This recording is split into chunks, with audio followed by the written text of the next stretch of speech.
మీ ఫోన్లో battery charging వేగంగా అయిపోతుందా? ఉదయం ఫుల్ ఛార్జ్ చేస్తే సాయంత్రం కల్లా లో బ్యాటరీ వస్తుంది. ఎందుకో తెలుసా?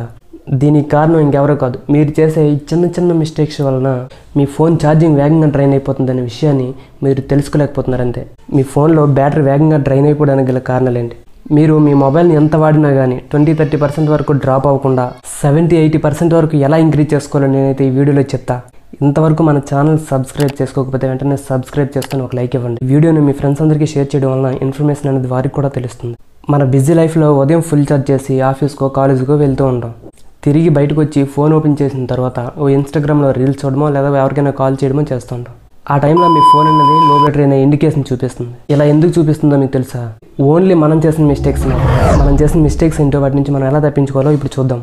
ఈ వీడియోని లాస్ట్ వరకు స్కిప్ చేయకుండా చూడండి. మన ఫోన్ వేగంగా డ్రైన్ అవ్వడానికి 10 మిస్టేక్స్ అయితే మనం చేస్తూ ఉంటాం. ఈ 10 మిస్టేక్స్ నుంచి మీరు తప్పించుకుంటే చాలు, మీ ఫోన్ బ్యాటరీ అనేది 80-90% కంటే ఎప్పుడు డ్రాప్ అవ్వదు. మీరు చేసే మిస్టేక్ నెంబర్ 1, స్క్రీన్ బ్రైట్నెస్. ఈ స్క్రీన్ బ్రైట్నెస్ అనేది 100% ఎప్పుడు పెట్టుకోకండి. ఈ విధంగా మినిమం 50% లోపల ఉండేలా చూసుకోండి. ఈ స్క్రీన్ బ్రైట్నెస్ అనేది ఫుల్గా పెట్టుకోవడం వల్ల మీ ఫోన్లో బ్యాటరీ అనేది వేగంగా డ్రైన్ అవ్వడానికి ఒక కారణం. స్క్రీన్ బ్రైట్నెస్ అనేది ఫుల్గా పెట్టుకోవద్దు. మీలో చాలా మంది స్క్రీన్ బ్రైట్నెస్ ను ఆటో మోడ్ లో పెట్టుకోవడానికి ట్రై చేస్తూ ఉంటారు. ఇలా స్క్రీన్ బ్రైట్నెస్ అనేది ఆటో మోడ్ లో పెట్టడం వలన, ఎందుకంటే లైటింగ్ ను ఆటోమేటిక్ గా బ్రైట్నెస్ అనేది అడ్జస్ట్మెంట్ చేస్తుంది కాబట్టి, ఇలా చేయడం వల్ల బ్యాటరీ అనేది వేగంగా డ్రైన్ అయిపోతుంది. And second, screen timing. ఈ స్క్రీన్ టైం కూడా ఎంత తక్కువ పెట్టుకుంటే అంత మంచిది. ఎందుకంటే 3 minutes 5 minutes ఇలా ఎక్కువ టైం పెట్టడం వలన మనం పెట్టి ఈ టైం అయిన తర్వాత మాత్రమే స్క్రీన్ అనేది ఆఫ్ అవుతుంది. దీని వలన కూడా మన బ్యాటరీ అనేది వేగంగా డ్రైన్ అయిపోతుంది. And third one, background running apps.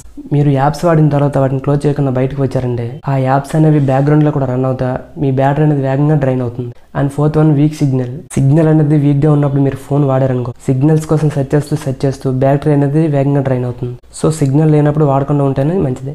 Wifi కానీ బ్లూటూత్ కానీ లొకేషన్ కానీ మీరు వాడిన తర్వాత ఆఫ్ చేసేసుకోండి. ఒకవేళ మీరు ఆఫ్ చేయకపోతే మీకు తెలియకుండానే ఈ బ్యాక్గ్రౌండ్లో రన్ అవుతాయి, మీ బ్యాటరీ డ్రైన్ అవ్వడానికి గల కారణం అవుతాయి. అండ్ 6 వన్, సాఫ్ట్వేర్ అలాగే యాప్స్. సిస్టమ్ అప్డేట్స్ కానీ యాప్స్ అప్డేట్స్ కానీ ఎప్పటికప్పుడు చెక్ చేసుకోండి. ఇలా చెక్ చేసుకొని అప్డేట్ చేసుకోవడం మాత్రం మర్చిపోకండి. అప్డేట్ చేయకపోవడం వలన కూడా మీ బ్యాటరీ అనేది త్వరగా అయిపోతుంది. And 7th one, phone heating. Me phone అనేది ఎక్కువగా హీట్ అవ్వకుండా చూసుకోండి. ఇలా మీ ఫోన్ ఎక్కువగా హీట్ అవ్వడం వలన కూడా మీ బ్యాటరీ అనేది వేగంగా డ్రైన్ అయిపోతుంది. అండ్ 8th, నోటిఫికేషన్ అలాగే వైబ్రేషన్. ఇన్ కేసు మన మొబైల్లో నోటిఫికేషన్ బార్ కానీ ఆన్లో ఉందనుకో, మంచి సౌండ్స్ వస్తాయని చెప్పేసి నోటిఫికేషన్కి మనం సౌండ్స్ కూడా యాడ్ చేస్తూ ఉంటాం.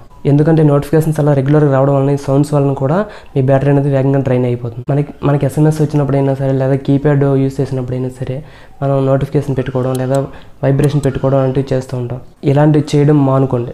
దీని వలన కూడా మీ బ్యాటరీ అనేది వేగంగా డ్రైన్ అయిపోవడానికి కారణం అవుతుంది. అండ్ 9th వన్ వచ్చేసి వాల్ పేపర్స్. చూడడానికి బాగుంది కదా అని చెప్పేసి మనం లైవ్ వాల్ పేపర్స్ పెట్టుకోవడానికి ట్రై చేస్తూ ఉంటాం.